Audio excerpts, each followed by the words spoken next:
Here goes, and welcome to the 115th episode of Throwback Hoops. Woody V is on the mic, and as always, please follow the show on YouTube and wherever you listen to your podcasts. And as always, I'm joined by my main man, Robbie Clayton. What's going on, brother? What's up, Woods? Good to be back. Feels like a big day, right? The NBA playoffs are here, NBL Free Agency started, so yeah, a lot to talk about today. A lot to talk about, man. And what do you think about all those games being played in conjunction today, like all at 3 a.m. in the morning? Yeah, it wasn't great for us with the 3 a.m. times, wasn't it? I sort of got up in the night and had a bit of a check and saw some of the halftime scores and that. But it was interesting, wasn't it? A lot of teams resting players and kind of jockeying for positions there. But no, it was an interesting final day with a lot of seedings to be decided, wasn't it? Yeah, so we'll get into that right away, Robbie. But just before we do that, why don't we kick things off with our jerseys, man? What do you got for us today? Looks like we all got Atlanta jerseys today, right? That's another Atlanta day, which I'm not sure we should be doing after their game against Indiana today. But right. Yeah, look, I'm still going through these jerseys I got on our trip, so just showing another two today. I think that'll be maybe one or two more I need to show. But look, hanging behind me is the one that I think you wore in our episode in Atlanta. It's the 2023 Hawk City edition, the Peachtree jersey. So I actually really like that one. I really like the colours on that one. I've already got an AJ Griffin, a pretty random one, plus a Trey one there. But these are obviously a bit more official with the sponsors there and everything like that. I think some people kind of realise that with the different jerseys. So if we're buying stuff on NBA Store, any of those ones like that, you're getting a very similar jersey. You're not getting that team sponsor there. And that probably brings me to the one I'm wearing today, Wood. So this could be one of my more special Atlanta Hawks jerseys I've got, I'd say. Probably got well over 100 of these new Nike ones since I took over from Adidas. This is the first authentic one I've got. So this is the full-on authentic one, exactly like the players wear. So you were with me at the Hawks game when I bought this. They were retailing for close to $400 US, these ones. So with the exchange rate, that's a hideous amount of money. This was a lot cheaper, this one here, just given it's last year's one with a different sponsor. You can see it's a different sponsor than the ones they're wearing this year. So yeah, the one I'm wearing today is a Clint Capela red Hawks jersey. So really like this one. I'll just stand up and show you, Woods, but really good quality on this one, all stitched in and everything, which, as you know, is pretty rare for these Nike ones. But I'll just show you that one and then talk a bit about Mr. Capela. Yeah, as Robbie just said, for those who can't see, Robbie's got the authentic Atlanta Clint Capela jersey. Saw the one trophy on the back, right, for the 67 St. Louis Hawks win there. Yep. And if I'm not mistaken, at that stage, you said, that's it, Woods, I'm done. I'm not buying anything more. I've spent enough money at the Hawks jersey. And on the last day of the last game, I think Rachel, you and me were together, and then you saw that upstairs on a discounted price. Yeah, it was in the smaller team store. And I think, like I said at the time, I should have bought a few more of these because these were last year's ones and quite a bit cheaper than the current ones. And this is just amazing quality. It's the +2 length that we used to get on those old Adidas ones. So for those that don't know how that works, the back essentially goes down longer than the front there, but feels really good, this one. Like I said, all stitched on, which, I haven't had a stitched on NBA jersey for quite some time now. So yeah, liking this one, Woods. And look, just a little bit about Mr. Capela there. So born in Switzerland to an Angolan father and Congolese mother. Not sure if you knew this part, Woods. He was actually inspired to play basketball after meeting Swiss basketballer Thabo Sefolosha as a teenager. So awesome. Pretty cool story. So he was heavily into soccer and then he continued to grow, met Thabo Sefolosha and really got into the game there. So still only 29 years of age, turns 30, I believe, next month. So he was a first-round draft pick by the Rockets in 2014. Been with the Hawks now since 2020, so one of our more longer sort of tenured players with some of the movement we've had. He came to the Hawks after being involved in a 4-team, 12-player trade. So I won't read out those names, but I looked up that trade today. He's clearly the best player out of those 12 players there. So I think it was a pretty solid trade by the Hawks there, getting him there.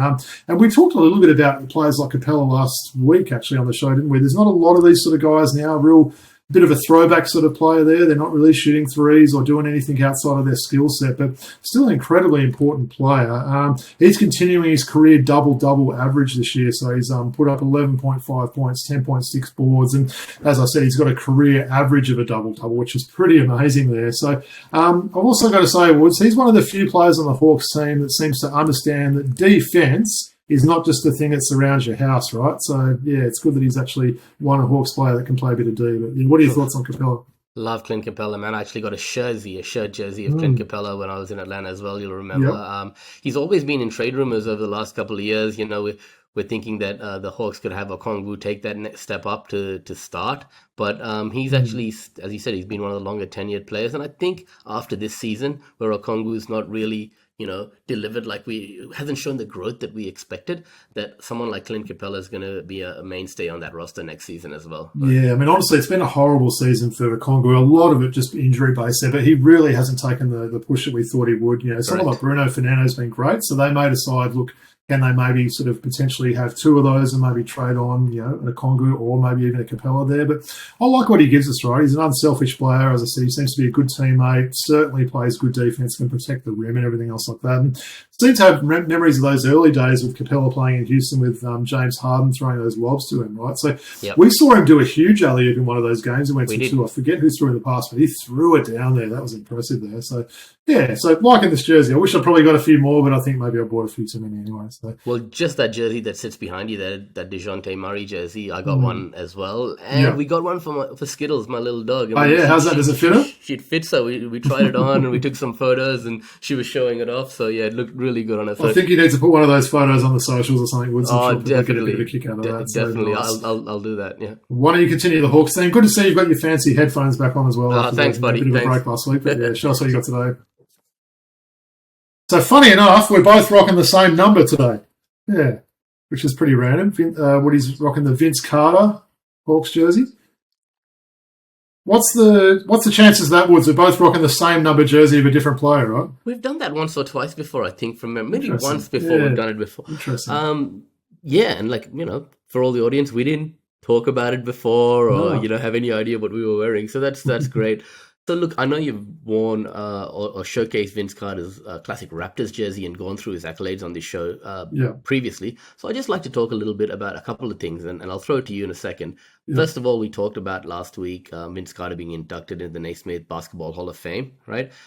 One, how deserving is he of that accolade? And secondly, what kind of impact did he have late in his career as a 40-something-year-old at the Atlanta Hawks as a veteran?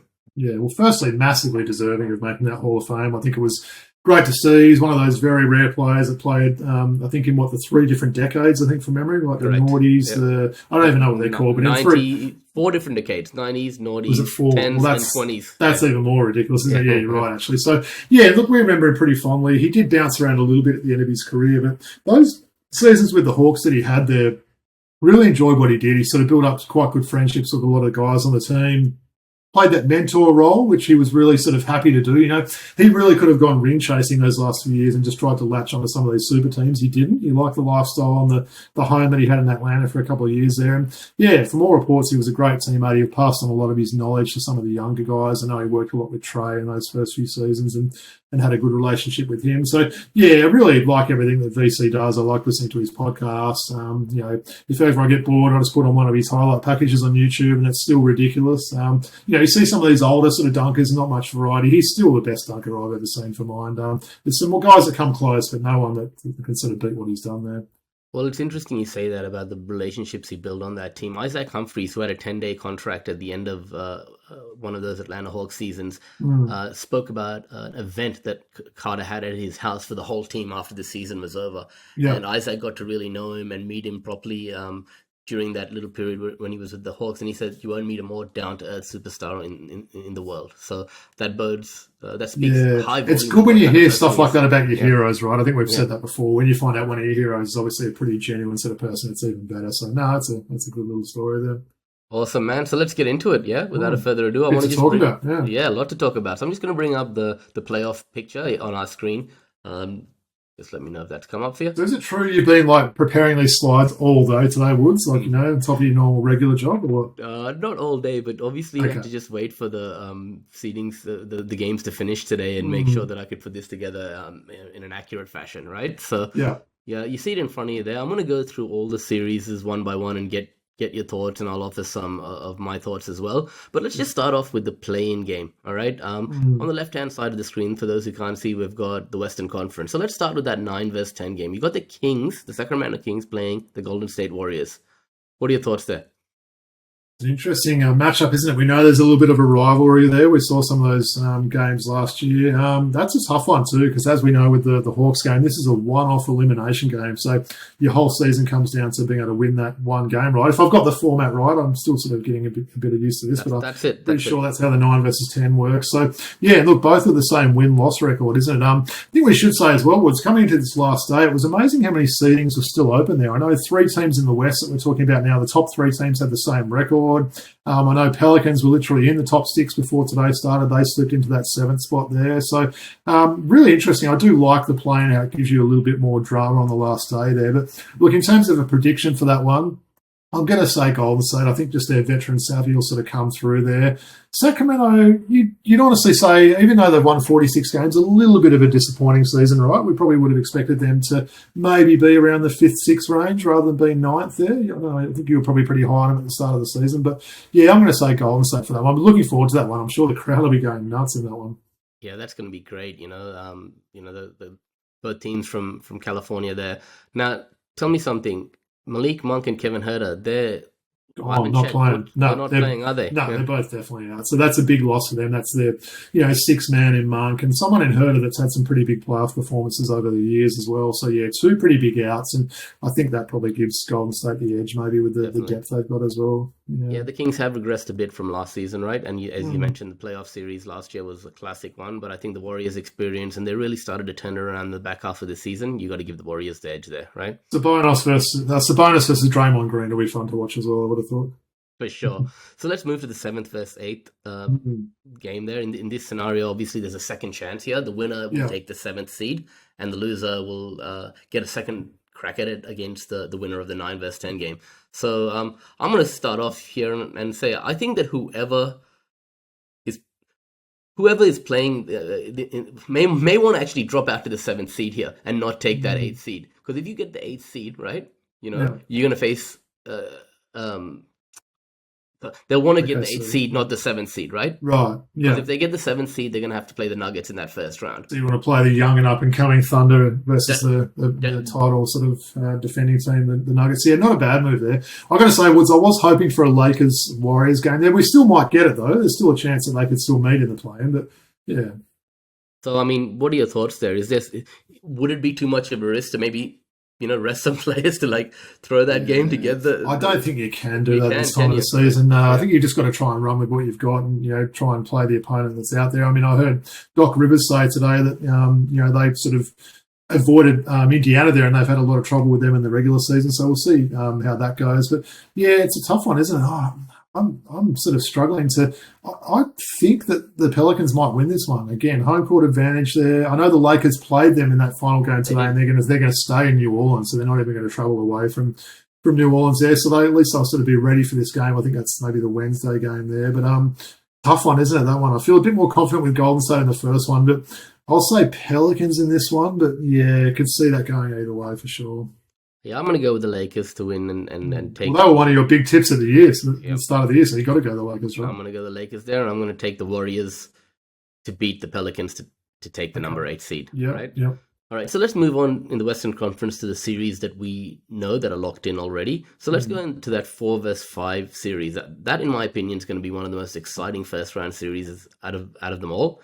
It's the Clippers versus Mavericks. And I've been thinking all day, Robbie, about which way I want to go. And I've been toing and froing as to who I think is going to take this series out. But I'd be interested to get your thoughts. Yeah, well, look, firstly, I think we should give a big shout out to the Thunder as well, Woods. We're getting that number 1 seed. Pretty remarkable there. I know, I don't think even their sort of most loyal fans would have picked that at the start of the year. So 57 wins for the Thunder. So firstly, shout out to them. But yeah, you're right. Great 4-5 matchup. I think this one was kind of locked in. Maybe the only one that was locked in a day or two ago, this series there. The teams couldn't really change. Clippers winning the one more regular season game. We've seen these teams battle in first rounds in the past, haven't they? I know there was, I think the Dallas were up was either 2 or 3-0 against the Clippers recently, and the Clippers came back and won the series. It's a tough one, isn't it? I mean, we saw the Clippers, 3 weeks ago now, and as much as that team's loaded with talent, they do play a very individual game there, and that was a little bit concerning from the eye to sort of see that there. So I kind of like the way Dallas is playing at the moment. Yep, me too. I think Kyrie's probably going under the radar a little bit, playing really well. Luka's being, Luka there. That'll be interesting to see if Kawhi or Paul George can potentially slow him down. But I'm going to say that the Dallas, look, I guess it is an upset if they're the fifth seed there, but probably not a great deal given there was one win separating them. But yeah, I'm going to say Dallas win that series there. Yep. In how many games? I'll say it goes to 7. I think Me it could too. be a bit of an epic series, this one. I'm looking forward to it, actually. You can see some big shots and some big shot makers playing. So, yeah. Likewise, I'm going to say the Mavericks in 7, right? Yeah, So let's move to the 3 versus 6. And as you mentioned earlier, the Pelicans just dropped out of that top 6, and the Suns have gotten out of that play-in situation to face the Timberwolves. Now, the Suns have slowly seen Bradley Beal start to play well in the last week or so. Yeah. The big 3 have done really well. Obviously, they're very top-heavy, and they get next to nothing out of their bench, right? Where the Timberwolves have got a little bit more of a deeper team. Guys can contribute, right? This is going to be an interesting one. I know you had your high on Minnesota from the start of the year, so give me a prediction on what do you think this series is going to play out. Similar to the Pelicans and Lakers, these teams played today as well, so a bit of a schedule quirk there that they're both going to be backing up and playing. Don't know if you saw the highlights of this on Woods. There's a bit of toing and froing from Bradley Beal and Anthony Edwards, but it looked to be a little bit sort of lighthearted at the end there. And Beal had a monster game in that one, like you mentioned. He's found some form there. So, look, I've got to say the Timberwolves, I think I like their depth a bit more than Phoenix there. I think they're looking a bit more healthy now with Cat back. You've got the two-headed monster and Cat, and the Frenchman, Rudy Gobert, in the middle there. And this will probably be a big coming-out party for Anthony Edwards, I'd say. A real chance for him as a team with the number 3 seed to show what he's made of and go against these guys like Durant, Bradley Beal, and Devin Booker. So I'm going to say Minnesota in 6 for this series. Look, I'll probably agree with you there. And I think Rudy Gobert, Mike Conley, these guys are experienced, and they've been there before in playoff runs. And the depth that team has. Rudy Gobert's been fantastic this year on the defensive side. Hey, Woods, that's one of the biggest gaps in wins as well out of all these playoff matchups, right? So 7 more wins in the regular season for Minnesota. So as we mentioned, Minnesota, if things had gone their way, they could have ended up with the number 1 or 2 seed today. So they've slipped a little bit with that loss to Phoenix. But yeah, I expect that they'll come out firing in this one. All right. So we've agreed on a few things so far, man, except the Pelicans and Lakers, I guess. Yeah. All right, let's move over to the Eastern Conference, right, and start with the play-in games. You got the Bulls versus our Atlanta Hawks, who had, 160-odd points put on us today? What did we get, 157 put on us? Just a casual 42-point loss, I think it was. And look, when I saw that today, I thought, obviously rested all their players. No, I think this guy Capela was about the only one that rested besides their long-term injuries. So that was trash, really, to be honest, wasn't it? Indiana really played well against the Hawks for whatever reason. Yeah, I'm pretty concerned about this one, Woods. I've actually got jury duty on Thursday when this is on, so I'm going to be trying to sneak a thing there, maybe in the courtroom or something like that, see how we go there. But I'd love to come in and be all confident and talk up the Hawks and talk how they've been pretty good in these playing tournaments the last few years, but I don't think I see it happening. I hope I'm talking, the opposite will happen there, but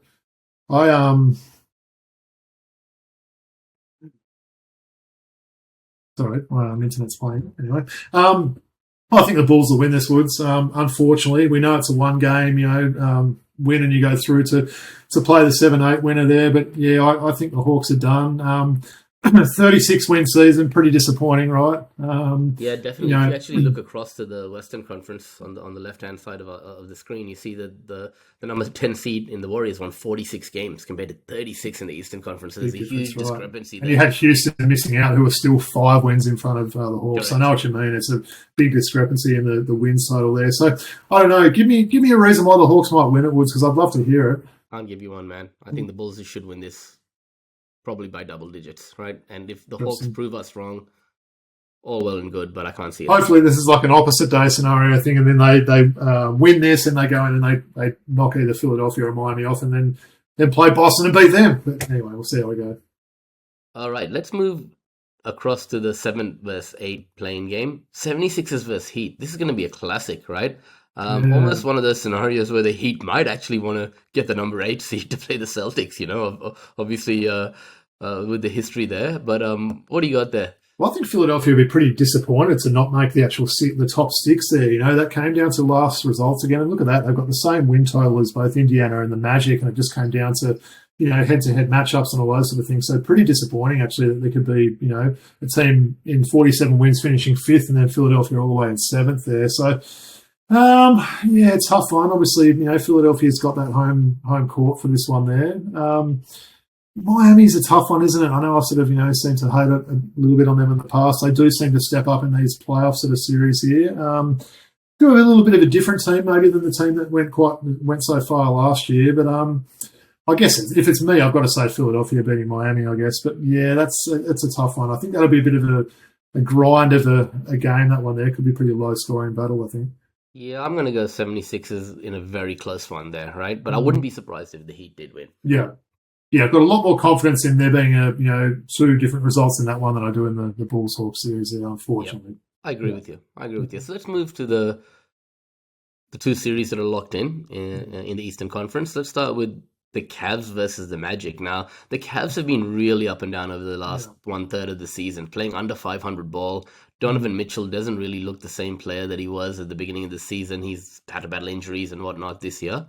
I've got the Magic actually winning this in a 7-game series, man. So I'd be interested to get if you shared those opinions or, The Cavs really, confuse me as a team. They've got some great players on paper. You've got your Darius Garlands, you've got Donovan Mitchell, you've got the big guy that I love inside in Allen there. Karis LeVert can still give you something. And then it seems to just be lacking maybe something else on that team there. Orlando's a bit of a wild card, aren't they? I mean, they've seemed to have a bit of a free run this season, finishing fifth there, finishing... 6 games over 500. I think it would almost be considered a successful season even if they lost in, say, 5 games in this series. I'm going to probably go opposite to you. I'll say Cavs will win this one. Maybe just a little bit more veteran sort of presence on this team. We know someone like Mitchell's been there and done that a little bit in the playoffs before. So I'll say the Cavs might win this in 6. Yeah.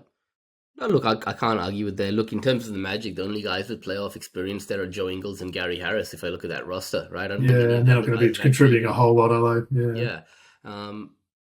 But, I mean, you think about the Magic. Let's just talk about the Magic for a second this year. They haven't actually retooled or added many pieces from what they had last year. This growth has been from development within the organization. For them to be a team at the bottom of the Eastern Conference, to come up to a number 5 seed, the kind of progression that they've made with that young core has to be looked upon with some admiration, correct? I think so. Sound's breaking up a bit from your end, Wood, so hopefully it's all good and mine's coming through okay. Make sure your wife's not on Netflix. But, no, all good. Yeah, no, you're right. They haven't added a whole lot there. They have obviously added some veteran sort of presence there, and I think it's just that maturity of some of the younger guys on that team, just with an extra season under their belt. But they're a fun team to watch, Orlando. I sort of hope they do go far. Very well coached by former NBL player Mosley there. So it's been good to see their development there. As I said, I think it might be one of those seasons that maybe they'll be happy with where they've got, and then next season they'll be really gunning for potentially a top 4 spot in the East. But no, I've enjoyed sort of the way they've gone about their basketball this season. Yeah, awesome. Yeah, I agree with you. All right, let's move on to the final series in that Eastern Conference, Bucks versus Pacers.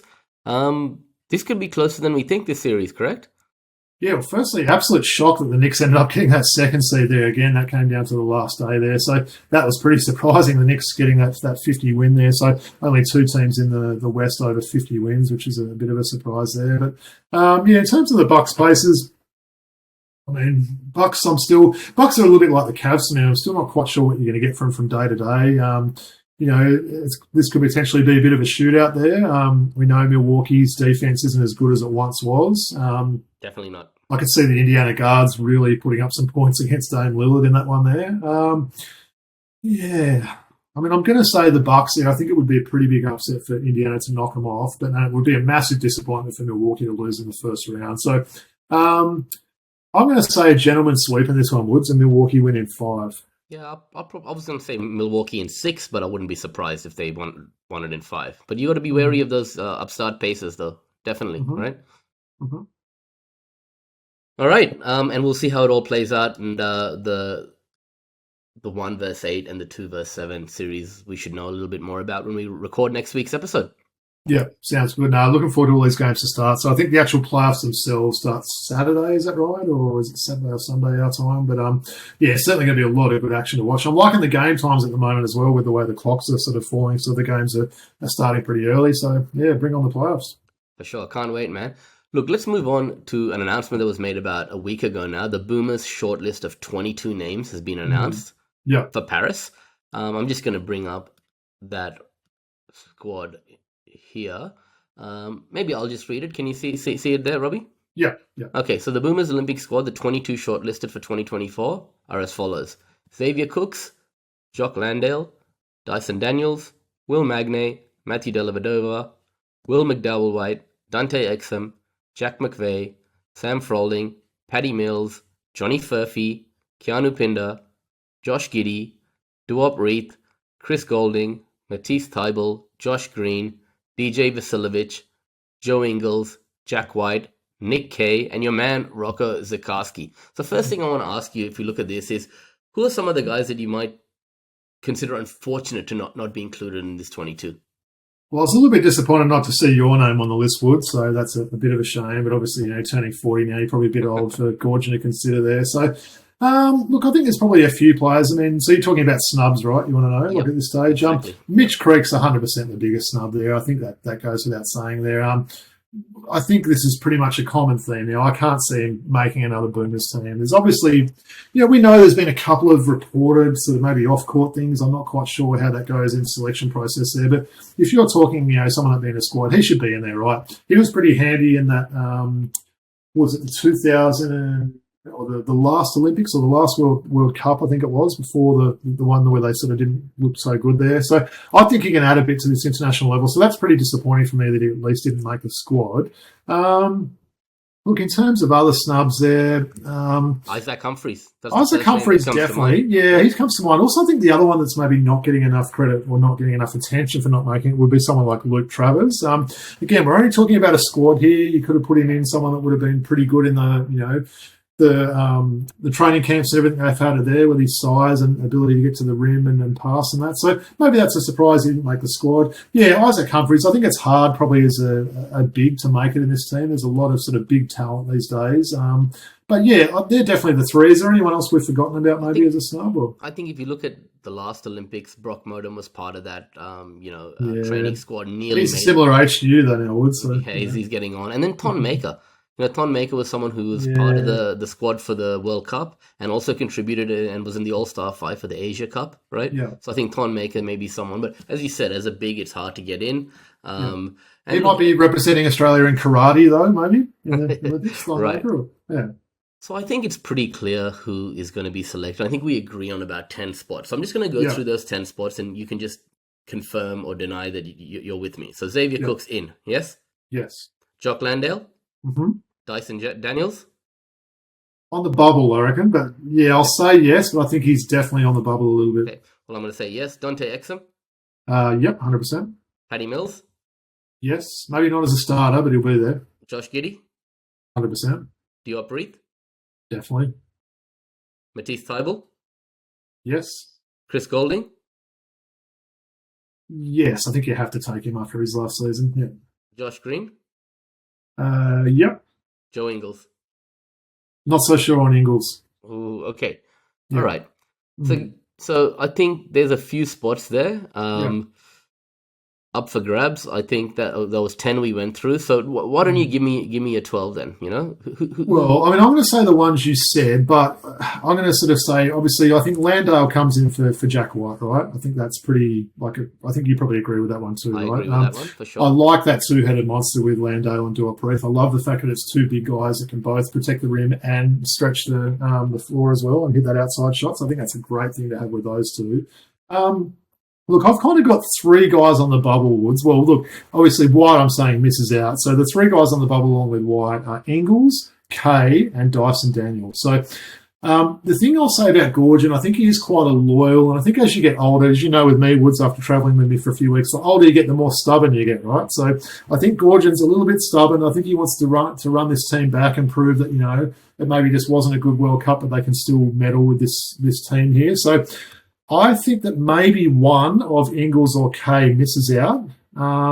Maybe I'm putting my Homer hat on here, Woods, but I reckon Jack McVeigh is a really big chance. I think you can just offer a little bit there. I think if you compare someone like Jack McVeigh to Joe Ingles, I don't know that we need that ball handling presence in someone like Joe Ingles that we've had before, right? Given the development of Giddey and the fact you've still got Paddy there. So maybe could you bring someone like Jack McVay in for Ingles. Someone that's just a little bit faster, similar sort of size to Ingles, I guess, and can play a similar amount of positions, but maybe just some fresher legs there. Dyson Daniels is the one that I'm not convinced on either. Do they really decide that maybe shooting was an issue last time? And could they potentially take Golding and your boy DJ Vasiljevic Woods? And maybe, because I think Dyson Daniels, I think his position's a little bit redundant on this team when you've got guys that, a similar sort of not really 3-point shooters. They're just these defensive athletic sort of guys there. And there's at least 2 or 3 on this team there.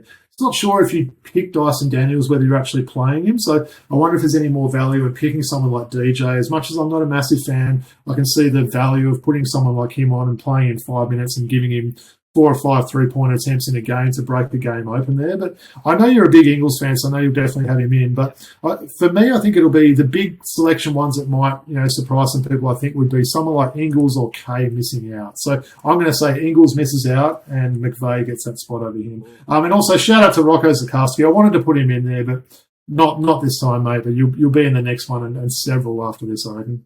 So you're basically saying from the 12 that was selected for the World Cup, you're going to let Ingles go. You're going to let Ingles and Jack White go, and you're going to bring in Landale and McVay. Okay, all right.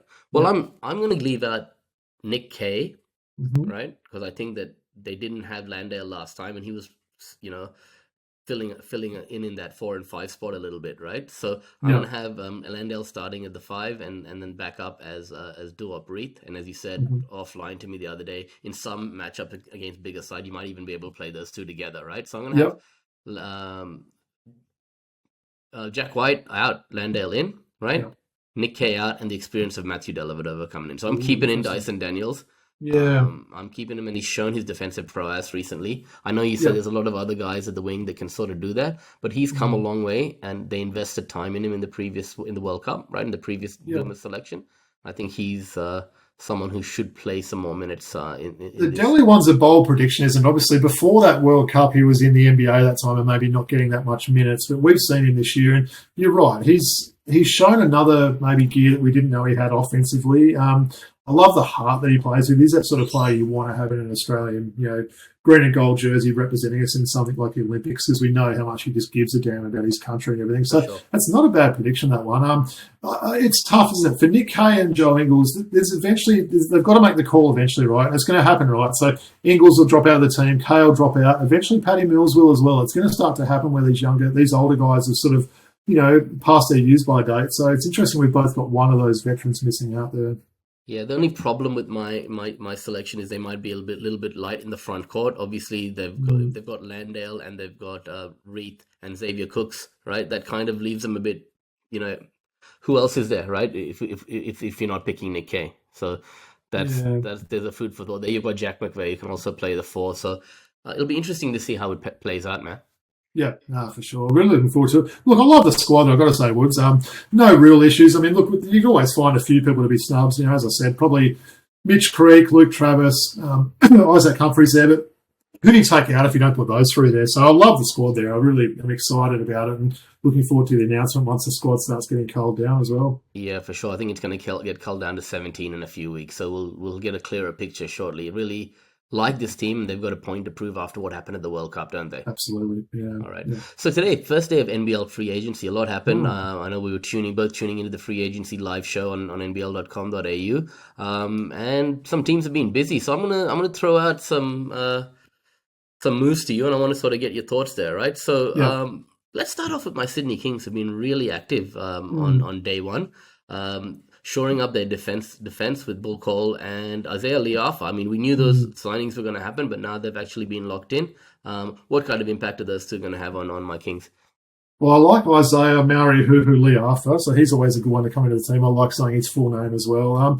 I like both those signings. Obviously, we knew that those two were going to end up there. That was pretty sort of common knowledge, wasn't it? But they've certainly made a lot of moves there. It's interesting, with the free agent moves on day one, it felt like there was maybe 4 or 5 teams that were quite busy and then a couple other teams you didn't hear anything from there. So, I quite like what the Kings have done. They've chopped off a little bit of their sort of bench guys, right? They've bounced around a little bit there, but I quite like it there. I mean, you've got to be happy with those two definitely name signings today, right?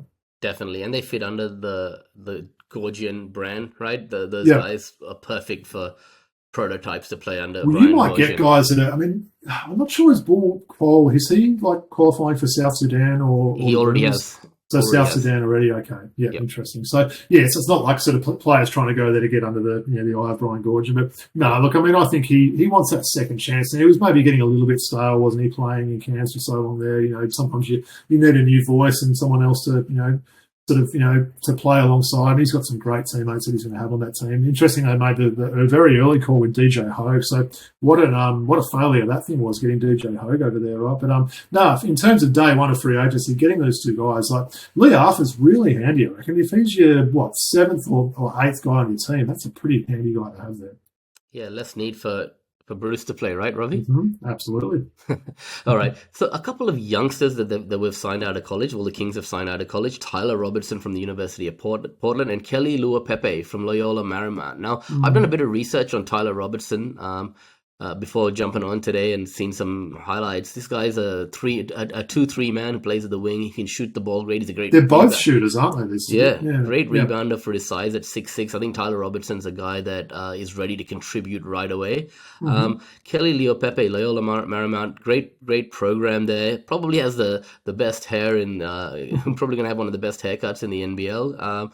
Mookie, a good friend of the show, was telling me that he's going to be a crowd favorite. What do you know about Kelly? I don't know a whole lot, actually, to be honest. I just did a little bit of research on him today after hearing the name. But I think both of those names are pretty exciting and pretty big coup for the Kings to get two guys that have had successful college careers that are now just willing to come out here and give it their all there. So, yeah, I think they've done well. Do you know what Alex Tui's situation is? Is he declared for the draft as yet, or what's going on there? I'm not sure, man. I haven't heard any announcements. So maybe at this stage he will be coming back. Interesting. So they'd love to have him back for another year. And you'd want to play with Gorgian, right? For sure. I think he could do for it with another year of developing, right? Because I think he's slated to be late second round pick at best. Possibly, right? But a weak draft though this year, you never know. Yeah. Okay, let's see how that plays out. But yes, he would be great under the tutelage of Brian Gorgian. I agree with you, right? All right, let's move to Cairns, who've actually picked up an ex-Sydney Kings player in Jackson McCoy. He was a development player last year who was injured. He showed glimpses in the year before in our championship run and was expected to be, elevated to a full roster spot in Sydney this year. But due to mutual needs, they decided to part ways, and Jackson McCoy tested the free agency market and signed with Cairns. Cairns have a habit of grabbing these guys, right? And taking their careers on. A guy like Lat Mayan. You've seen. In the past, a Majok Dang who had a little bit. So you're talking about the Cairns, South Sudan Taipans. You said it, right? You said it, right? They've got a great track record with these South Sudanese guys, and Bill Cole, yeah, absolutely. So I mean, you sort of wonder with Cairns whether they're going to be able to get any of these big name free agents. They're always up against it with some of the bigger teams there. They don't have the budget the Kings have, but the Kings have got an NBA budget there. I thought I'd have to get that one in Woods, one shot per episode. For sure. But yeah, I wonder where they're going to be able to spend the rest of their money there. They got someone else, didn't they, as well? Yeah, Cairo. The real McCoy, and then the big men were basically like traded. I mean, Lat Mayan's gone to Adelaide now, right? Yeah. And then Kyron Galloway's come to Cairns. So I thought Galloway was looking pretty good at that end of the season for the 36ers there. So I think that's a pretty good move there. I think they'll probably, Ford will get the best out of him there, and he could even have a chance to start on that team. I think so, definitely. And with Sam Meninga leaving for New Zealand, right? I think Kyron Galloway automatically has a role to play in that rotation, whether that be starting or it really depends on what imports they gather and on their roster. And they normally hit home runs with those imports. Maybe Josh Roberts wasn't the best at a one this year, but they normally have a pretty good success rate with those imports. I agree. So going back to Jackson McCoy, we haven't seen a lot of him. Hopefully that we can see his game develop under 40 over there in Cairns. Okay, Lat Mayan to Adelaide. I mean, he's an Adelaide boy from memory. He's originally from there, if I'm not mistaken.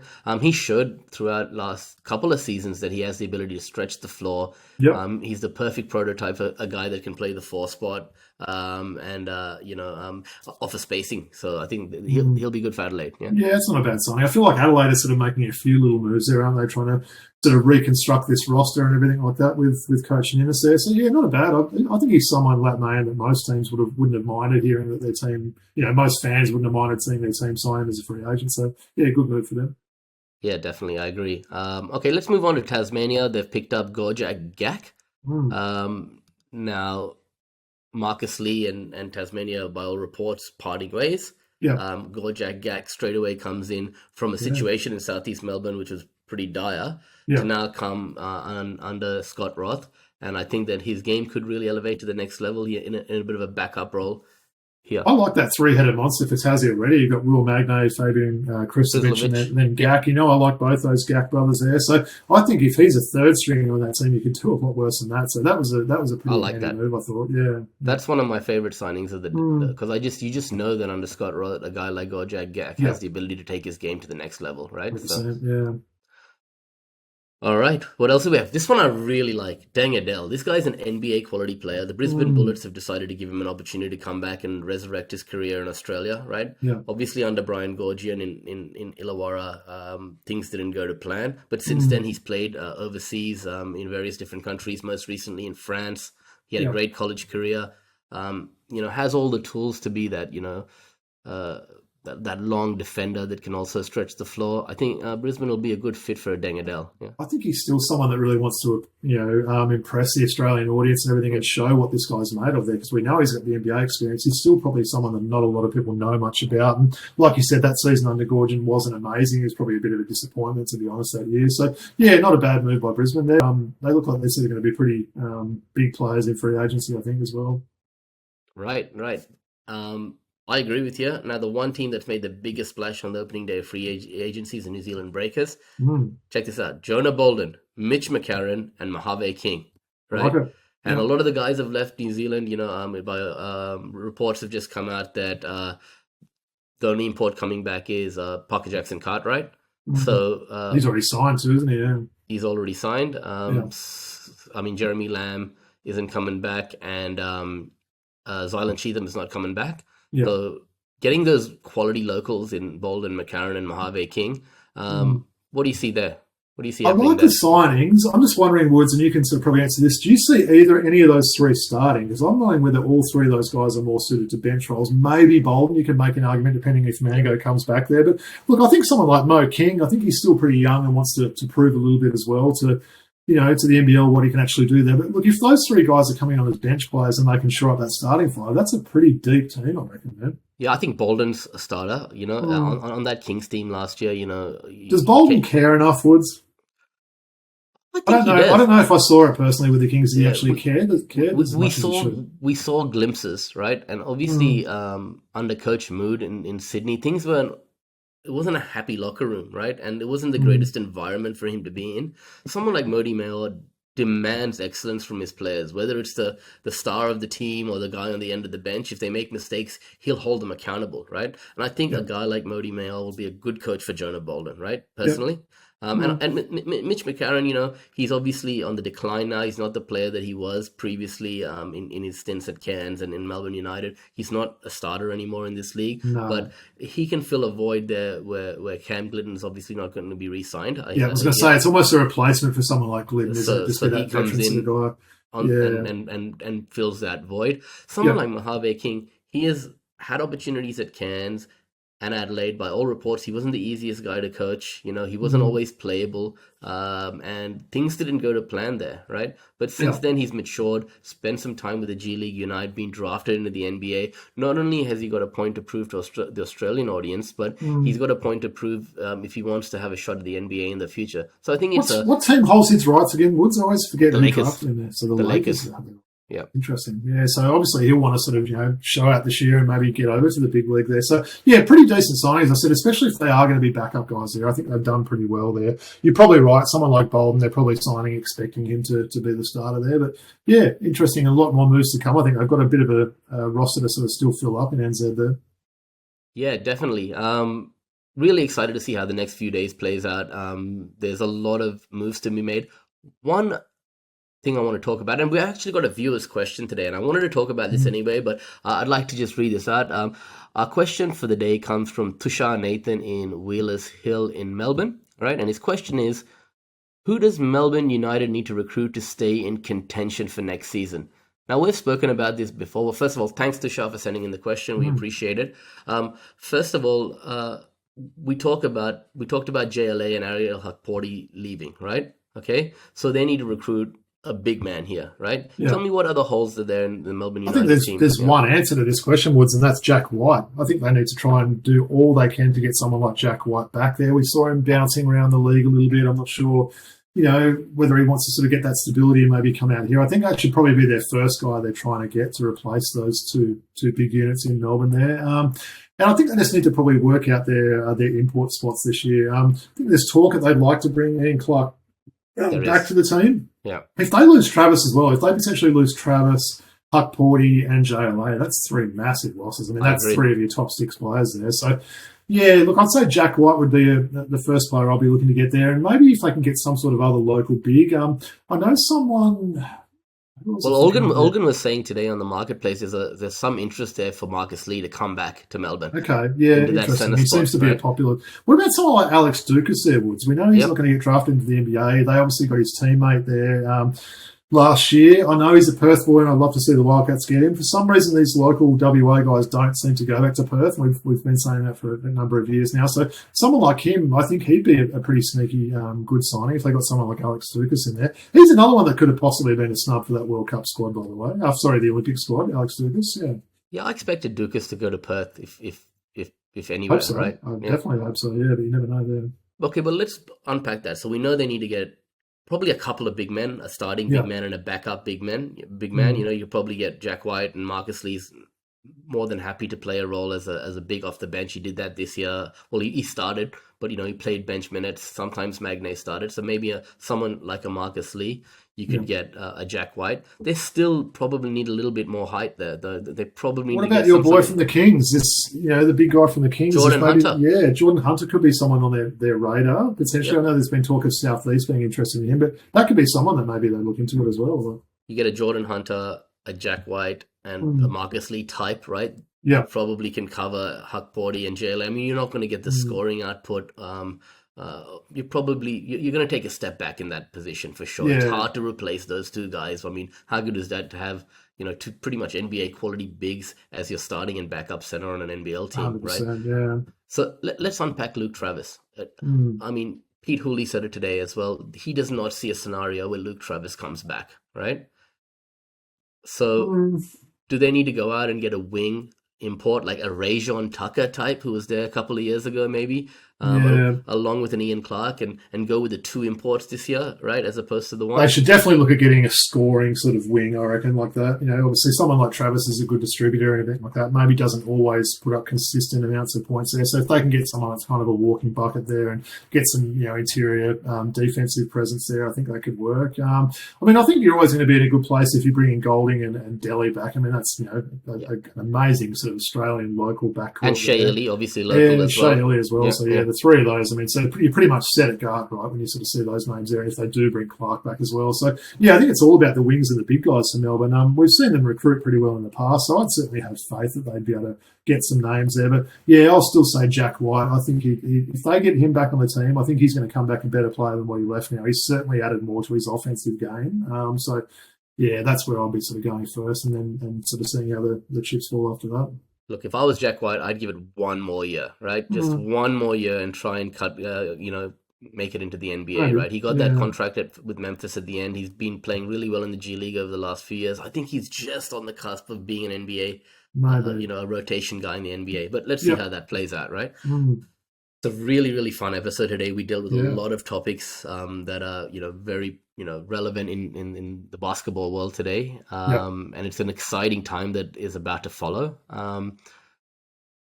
Let's I think the next few weeks are going to be busy with a lot of stuff to discuss, Robbie. So thanks for... Like you said, it was topical today, wasn't it? We're recording on Monday, the 15th of April, and all these things happen with the playoff seedings and the NBL Free Agency. So, a lot more to come and looking forward to these next few weeks. Yeah, thanks for all your thoughts and opinions as always. Why don't you take the audience out with where we can be found and all of that? Absolutely. So, please make sure you continue to like, rate, and subscribe on YouTube or wherever you listen to your audio podcasts. We can also be followed on X at Throwback Hoops, Instagram throwback.hoops, and Email address is throwbackhoopspodcast@gmail.com. Hopefully Woody will be posting a picture of Skittles wearing a Dejounte Murray jersey with his little pup there, so that'll be good if we see that. Just Patreon as well. We're really appreciative of anyone that sort of can pledge a little bit of support with us there to help with the product production, editing, all the expenses that come with doing this podcast. But yeah, just wanted to thank everyone for their support as always.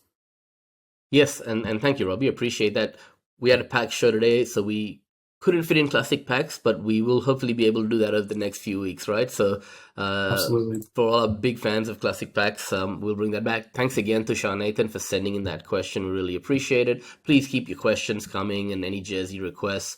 There's a lot of topics that we want to discuss, so we'll get to your questions when we can. So yeah, thanks everyone, and until we do this again next week from Robbie and I and the whole team at Throwback Hoops, it's peace out.